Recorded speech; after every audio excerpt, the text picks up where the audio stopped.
여러분, 오늘날 가톨릭 교회를 향해서 많은 목사님들이 이단이다라고 그렇게 정죄를 해요. 우리 성도들이 혼란스러워하는 것이 바로 가톨릭이 이단인가 아닌가에 대해서 매우 혼란스럽게 생각합니다. 왜냐하면 교단마다 다르게 말해요. 이제 어떤 교단은, 특히 보수 교단은 가톨릭을 이단이라고 말합니다. 그러나 진보적인 교단은 아직도 가톨릭을 이단이라고 말하지 않아요. 더 혼란스러운 것이 뭐냐 하면 교단마다의 견해도 있지만 또 목사님들마다 견해가 틀려요. 어떤 목사님은 성도들에게 가톨릭이 이단이다라고 가르치는 목사님이 있고, 또 어떤 목사님은 교단과 상관없이 가톨릭이 이단이 아니다라고 가르치는 목사님이 계세요. 그래서 오늘 많은 성도가 이 가톨릭 교회를 향한 이 혼란스러움을 여전히 가지고 있습니다. 그래서 제가 이 시간을 빌어서 명확하게 좀 정리를 해드리겠습니다. 여러분, 가톨릭은 이단이 맞아요.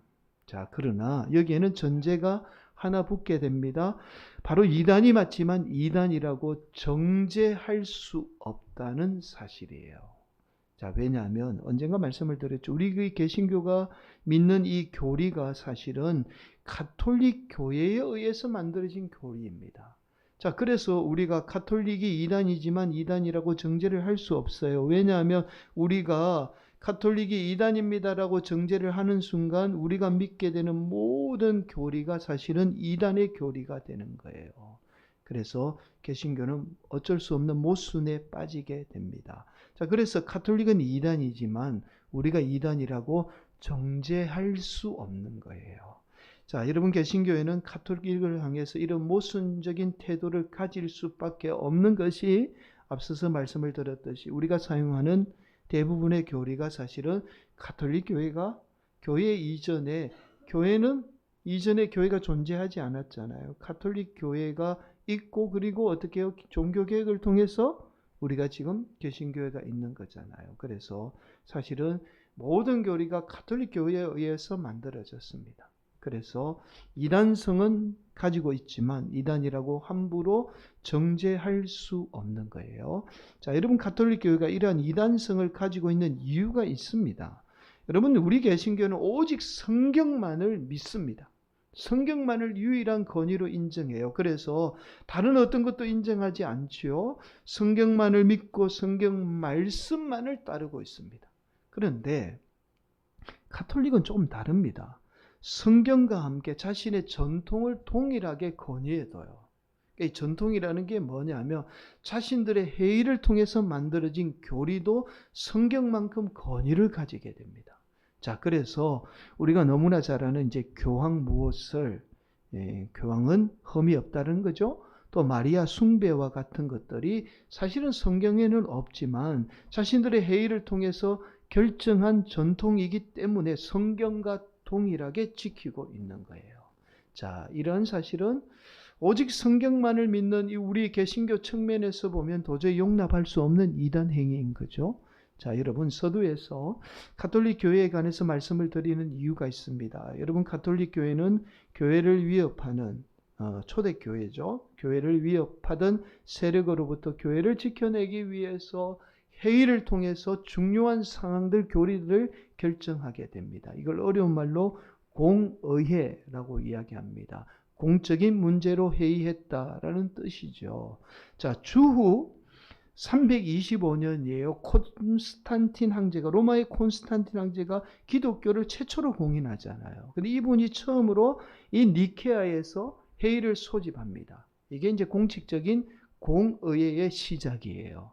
최근에 가장 가톨릭 교회에서 최근에 열린 회의가 1962년에서 1965년까지 무려 3년 동안 회의를 개최한 제2차 바티칸 공의회입니다. 여기 최근까지 열렸어요.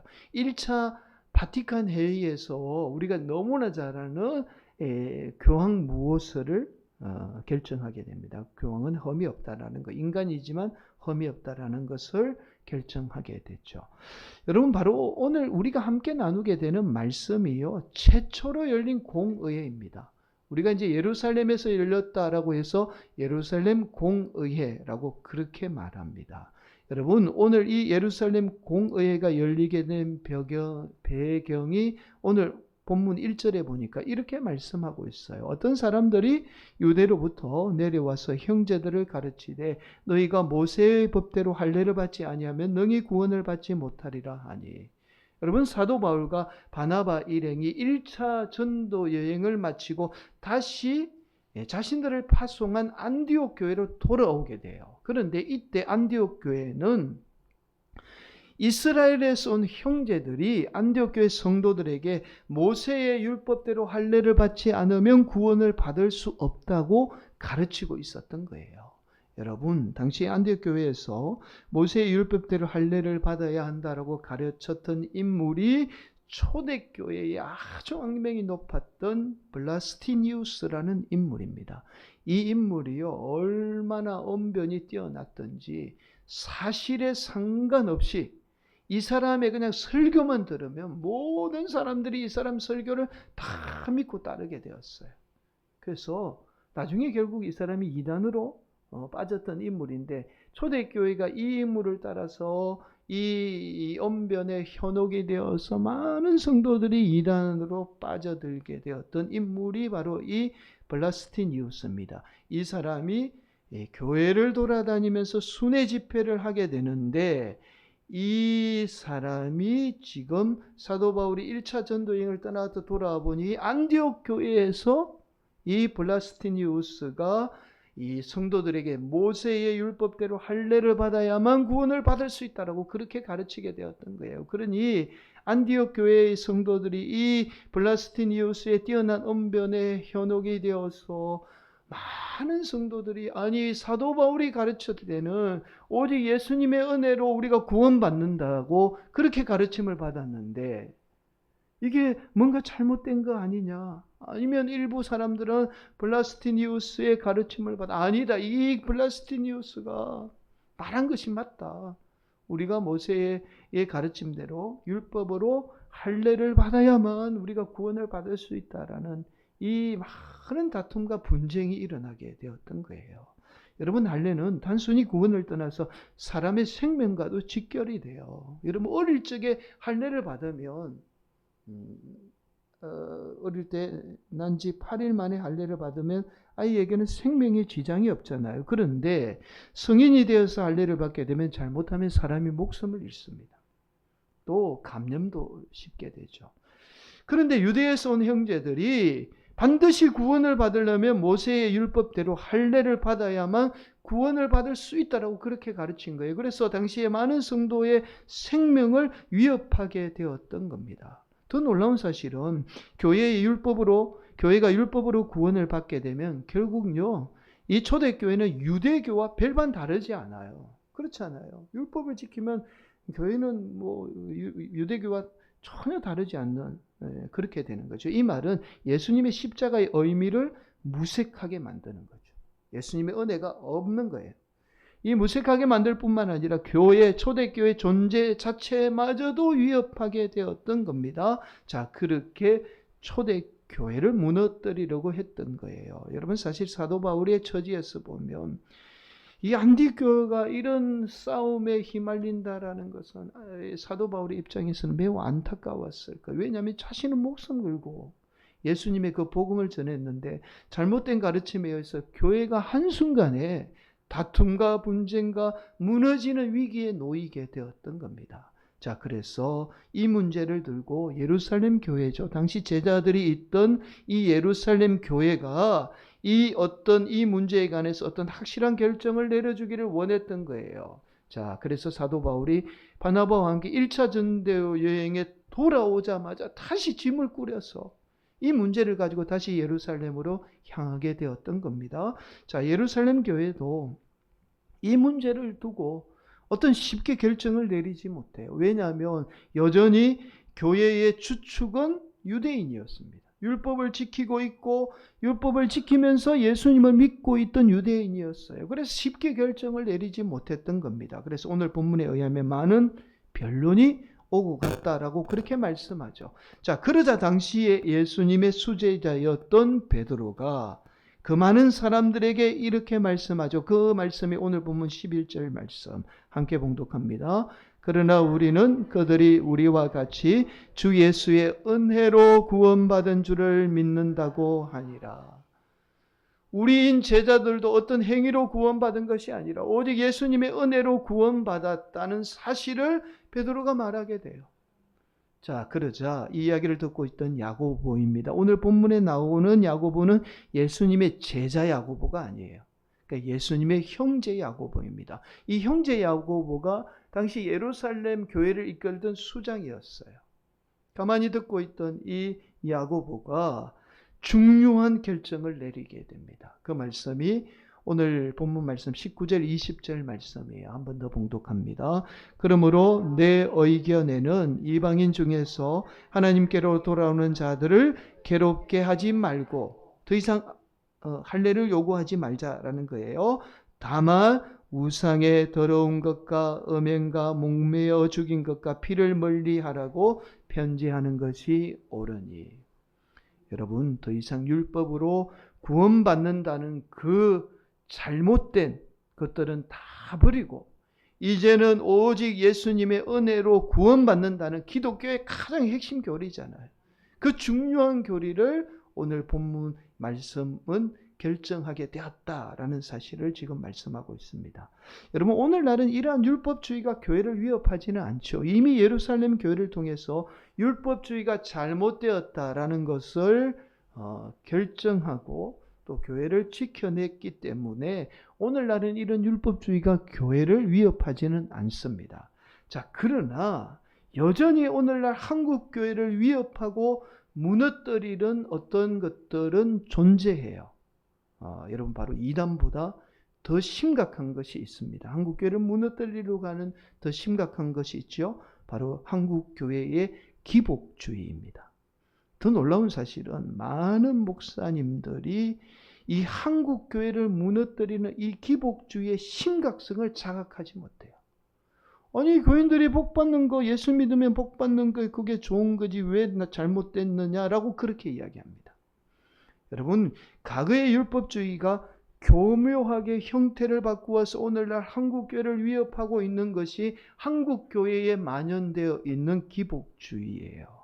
여러분, 오늘 제 설교를 듣게 되면 이 기복주의가 왜 성도들의 신앙을 무너뜨리고 있는지를 깨닫게 될 겁니다. 여러분, 가장 기복주의의 어떤 형태가 새벽기도로 나타나요. 여러분, 그동안 한국교회가 성도들이 새벽기도 해야만 복을 받는다라고 가르쳐 왔어요. 철저하게 세상의 복을 받는다는 거죠. 여러분, 새벽기도가 중요합니다. 중요하지 않다는 게 아니에요. 그러나 새벽기도가 세상의 복의 수단이 아닙니다. 새벽기도는요, 가장 조용하고 중요한 시간에 하나님과 깊이 있는 교제를 통해서 우리가 하나님의 뜻을 발견하고 하나님의 뜻대로 살려고 우리가 기도하는 거예요. 내 욕망을 이루기 위해서 기도하는 게 아닙니다. 그런데 기도가 변질이 된 거예요. 본질은 사라지고 변질된 형태만 남아서 한국교회는 온통 기도가 복의 수단이 되어버린 겁니다. 자, 기도 자체가 변질이 되어버린 거죠. 이것이 바로 형태만 바꾼 오늘날 율법주의예요. 무엇을 해야 우리가 복을 받는다는 거죠. 무엇을 해야 구원을 받듯이 무엇을 해야만 우리가 복을 받는다라고 생각을 하는 거죠. 여러분, 예배도 마찬가지입니다. 예배는 성도가 하나님의 구원하심에 감사해서 드리는 행위잖아요. 그런데 오늘날 한국교회는 어떻게 가르치고 있죠? 예배 드려야 세상의 복을 받는다라고 그렇게 가르치고 있습니다. 예배를 철저하게 세상의 복과 접목시킨 거예요. 여러분, 예배와 세상의 복은 아무 상관이 없습니다. 연관성이 없어요.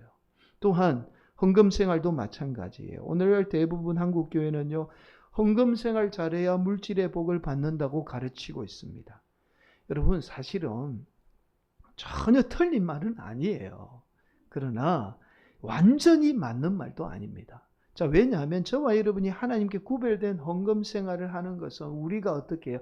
세상의 물질에 이끌려 살지 않고 하나님께 이끌려 살겠습니다라는 어떤 물질의 욕망에 이끌리지 않고 하나님에 의해서 살겠습니다라는 저와 여러분의 고백이 바로 헌금 생활이에요.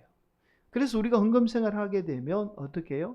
세상의 물질에 의해 사는 인생이 아니라 하나님에 의해 사는 인생, 그 중심을 잡아주는 것이 바로 헌금 생활이죠. 그래서 우리가 헌금 생활을 하는 거예요. 그런데 온통 이것이 헌금이 세상의 물질과 연관이 되어서 기복주의요 변질이 된 겁니다. 한국교회 오늘날 이런 변질이 되어버린 거예요. 여러분, 지금 한국교회를 무너뜨리는 것은 세상의 외부적인 환경이 아닙니다. 우리는 자꾸 환경 탓하죠. 물론 환경도 영향이 있긴 하죠. 그러나 더 심각한 것은 한국교회에 만연되어 있는 기복주의입니다. 앞서서 말씀을 드렸듯이 많은 목사님들이 이 기복주의가 뭔가 잘못되었다라는 그 자체도 인식하지 못하고 있어요. 여러분, 오늘 설교 듣게 되면 이 기복주의가 얼마나 무서운가를 여러분들이 철저하게 깨닫게 될 거예요.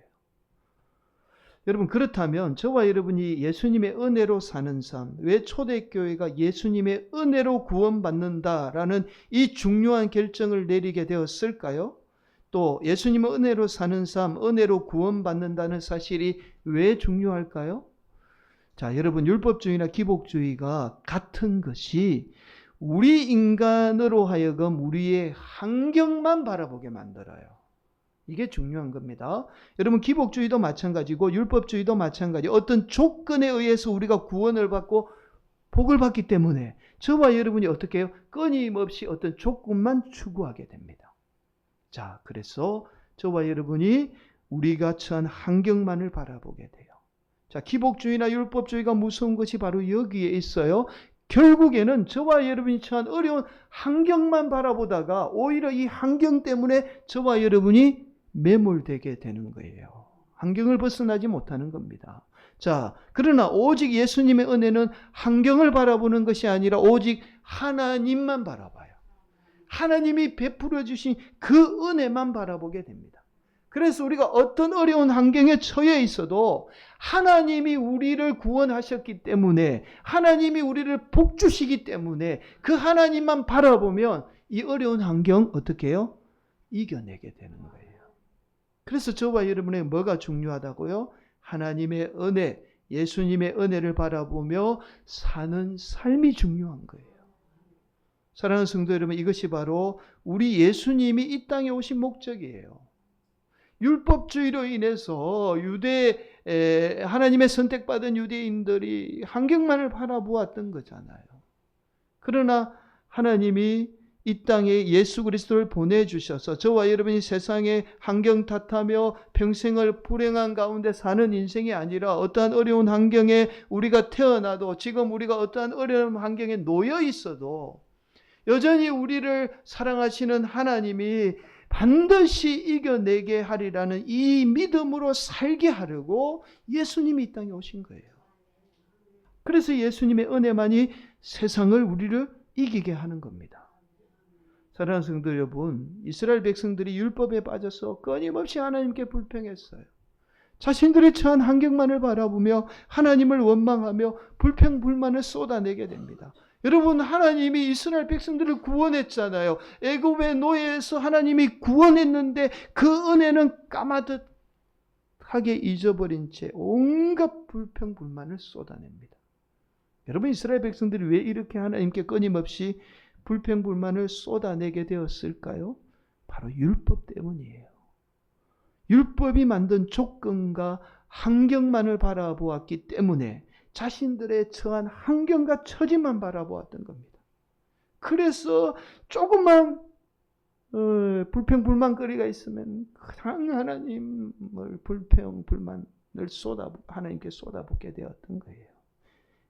하나님의 은혜를 잃어버리게 되었던 겁니다. 사랑하는 성도 여러분, 오늘날 우리 성도들도 마찬가지예요. 기복주의가, 율법주의가 변질이 되어서 기복주의로 우리 성도들을 어떻게 해요?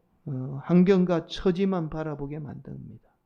나는 왜 이렇게 못 살아? 나는 왜 이렇게 예수 믿는데도 복을 받지 못해? 나는 왜 이렇게 힘들어? 라고 불평불만만 가득한 삶을 살게 되는 거예요. 여러분, 지금껏 저와 여러분이 예수 믿으면서도 우리 입술 가운데, 우리 마음 가운데 불평불만이 가득 찼던 것은 그렇게 신앙생활을 했던 것은 바로 저와 여러분이 기복주의에 빠져서 신앙생활을 했기 때문이에요. 그래서 끊임없이 보이는 것만 바라보며 살았던 겁니다. 사랑하는 성도 여러분, 그러나 오직 예수님의 은혜만이 저와 여러분으로 하여금 하나님만 바라보게 만듭니다. 하나님만 바라보면 저와 여러분이 어떠한 어려운 상황과 처지에 놓여 있어도 하나님이 나를 구원하시고 하나님이 나를 복주시겠다라는 그 하나님만 바라보게 되면 우리가 어떤 처지에 놓여 있어도 반드시 이겨내게 돼요. 하나님이 저와 여러분에게 복을 주시겠다라는 믿음으로 어떠한 절망 가운데 놓여도 반드시 이겨내게 됩니다. 이것이 예수님의 은혜가 우리의 삶에 실제적으로 주는 능력이에요. 그래서 예수님의 은혜는 막연하게 그냥 은혜롭게 그냥 살라고 예수님의 은혜가 우리에게 주신 것이 아니라 실제적인 우리에게 능력이 있는 겁니다. 어떤 어려운 환경도 다 이겨내게 하는 능력이 바로 예수님의 은혜예요. 사랑하는 성도 여러분, 우리 성도들의 삶에 이 은혜가 우리 성도들의 삶을 압도하기를 예수님의 이름으로 간절히 축복합니다. 여러분, 마틴 루터가 종교개혁을 할 때입니다. 이미 이단으로 마틴 루터는 정죄를 받았어요. 그리고는 보름서 회의에 소환을 받게 됩니다. 많은 주변에 마틴 루터를 아끼는 성도들이, 주변의 사람들이 이 회의에 참여하지 마라. 이 회의에 참여하면 당신은 죽게 될 거다. 그러면서 이 회의 목적이 마틴 루터를 죽이기 위해서 이 회의를 열었던 거예요. 그래서 만류를 했던 거죠. 그러나 마틴 루터는 죽음의 위협에도 보름서회에 참석합니다. 왜냐하면 당당하게 로마서 말씀을 통해서 오직 믿음으로 구원받는다는 사실을 그들 앞에서 증명해야만 했기 때문에 죽음의 위협에도 그 자리에 참석해서 로마서의 말씀을 가지고 오직 성도는 믿음으로 구원받는다는 사실을 증명해내게 됩니다. 여러분, 이 사건은 당시 또 다른 율법주의에 빠져있던 이 가톨릭 교회의 경종을 울린 사건이에요. 자, 그렇게 돌아오는 길에 마틴 루터는 납치를 당해요. 그런데 이번에 마틴 루터를 납치한 인물은 마틴 루터를 죽이기 위해서 납치한 게 아니라 오히려 마틴 루터를 신변을 보호하기 위해서 몰래 마틴 루터를 납치를 한 겁니다. 그 인물이 바로 프리드리히 3세라는 인물이에요. 자, 이 인물에 의해서 마틴 루터는 이 바르트부르크 성에 감금이 되어서 반강제적으로 감금이 되어서 이곳에 머물게 됩니다. 여러분, 이때 마틴 루터를 따르던 인물 가운데 안드레아스 칼슈타트라는 인물이 있어요. 그러니까 마틴 루터가 숨어서 나오지 않으니까 아니 저렇게 숨어 있어서 되느냐라면서 당장의 성도들을 유혹했어요. 성도들을 이끌고 성당을 쳐들어가서 성당에 불을 지르고 성당 안에 있는 모든 성상들을 다 파괴하게 됩니다. 여러분, 칼슈타트는 그래도 어떤 목적이 있었던 거예요. 신앙을 바로 세워야 한다라는 그런 목적으로 교회 안에 있는 모든 우상 숭배를 다 없애야 한다라고 믿었던 겁니다. 자, 그런데 이 마틴 루터가 이런 칼슈타트를 오히려 개신교 안에서 추방시켜버려요. 그러면서 아주 유명한 말을 남깁니다. 이런 말을 남기죠. 우리는 교회를 개혁하고자 여기 있는 것이지 교회를 파괴하고자 있는 것이 아니다 라는 아주 중요한 말을 남기게 되죠. 여러분, 마틴 루터가요, 이곳 바르트부르크 성에 무려 8개월 동안 꼼짝도 하지 않고 숨어서 지내게 돼요. 여러분, 이 바르트부르크 성은 우리가 알고 있는 큰 성이 아니에요. 그러니까 사진 한번 보시면 아주 작은 성이고, 또한 마틴 루터가 머문 8개월간 머문 곳은요, 작은 독방입니다. 그러니까 아주 작은 망루에 올라가서 8개월 동안 이곳에 머물러요. 거의 그냥 어떤 곳이냐면 감옥과 같은 그런 곳입니다. 그래서 이곳 마틴 루터가 8개월간이 머무는 이곳은요, 자신의 처지와 신세를 한탄하며 내가 왜 종교개혁을 했을까라고 후회할 만도 한 곳이에요. 그런데 마틴 루터가 후회하지 않습니다. 자, 마틴 루터는 이곳 바르트부르크에서 신약 성경 말씀을, 그 당시에는 일반인들이 성경을 보지 못하잖아요. 라틴어 성경이잖아요. 라틴어를 배운 종교 지도자들만 성경을 볼 수 있어요. 그런데 마틴 루터가 이곳 성에서 신약 성경 말씀을 독일어로 번역을 하기 시작합니다. 자, 놀라운 사실은 결국 이 바르트부르크의 8개월의 시간이 마틴 루터로 하여금 신약 성경을 독일어로 번역하게 되고, 자, 독일어 성경을 손에 든 독일인들이 이때부터 하나님의 말씀을 제대로 이해하게 돼요. 그리고는 수많은 독일인이 아하, 가톨릭 교회가 뭐가 잘못됐고 지금 무엇을 잘못하고 있는지를 그때부터 알게 되었던 거예요. 여러분, 하나님의 말씀을 직접 읽게 되자 이 수많은 독일인이 가톨릭 교회의 잘못을 깨닫게 되었던 겁니다. 사랑하는 성도 여러분, 당시에 많은 사람들이요, 이 마틴 루터가 바르트부르크 성에 머물러 있을 때 그렇게 이야기했어요. 종교개혁 이제는 끝났다. 마틴 루터는 더 이상 세상에 나오지 못할 거다. 이내 모든 것은 다 끝났다라고 그렇게 말했습니다. 그러나 종교개혁은 마틴 루터에게 바르트부르크의 시간이 있었기에 가능했던 거예요. 그 어려운 시간, 눈물 흘리는 8개월의 그 감금된 생활, 그 자유가 없는 그 어려운 시간 속에 하나님의 은혜로 독일어 성경을 번역하고 그 성경이 독일인을 변화시켜서 결국에는 종교개혁을 이루게 되었던 겁니다. 사랑하는 성도 여러분, 저와 여러분에게도 바르트부르크의 힘든 시간은 찾아와요. 내가 예수님을 잘 믿고 하나님의 말씀대로 살아도 어려움과 억울한 일은 반드시 찾아옵니다. 그러나 오늘도 저와 여러분이 우리가 처한 환경을 바라보지 않고 오직 예수님의 은혜만을 바라보게 되면 이 처한 어려움은 저와 여러분의 인생의 가장 축복의 시간이 됩니다. 그래서 저와 여러분에게 예수님의 은혜가 필요한 거예요. 오늘도 우리 성도들이 어떠한 처지, 환경 원망하지 않고 우리에게 복 주실 그 예수님의 은혜 바라보고 어떠한 어려움도 이겨내고 어떠한 어려움도 승리하시는 복된 성도들이 되시기를 예수님의 이름으로 간절히 축원을 드리겠습니다.